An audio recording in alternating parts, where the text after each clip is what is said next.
విశాఖలో e governance సదస్సును ప్రారంభించిన సీఎం అన్ని సేవలు ఆన్లైన్లో అందుబాటులోకి వచ్చాయని వెల్లడి. మెడికల్ కాలేజీల అంశంపై చర్చకు వైసీపీ పట్టు, శాసన మండలిలో పోడియం దగ్గర నిరసన. ఏపీలో ప్రైవేట్ డిగ్రీ కాలేజీల బంద్, ఫీజు రీయింబర్స్మెంట్ బకాయిల విడుదలకు డిమాండ్.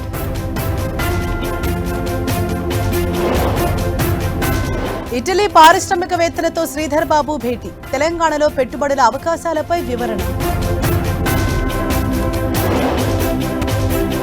గాజుల రామారంలో హైడ్రా కూల్చివేతలపై కవిత ఆగ్రహం, హైకోర్టు ఆదేశాలు పట్టించుకోరా అంటూ సూటి ప్రశ్న.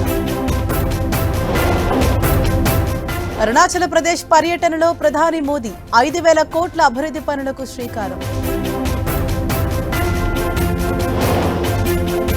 70 ఏళ్లుగా వారు చేస్తే రైటు, మేం చేస్తే తప్ప, ఈవీఎంల హ్యాకింగ్ పై ఢిల్లీ సీఎం సంచలన వ్యాఖ్యలు.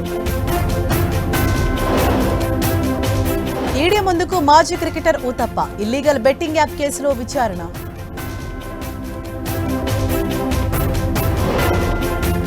హాంకాంగ్ ను వణికిస్తున్న రాగాస తుఫాను, 36 గంటల పాటు ఎయిర్పోర్ట్ మూసివేత.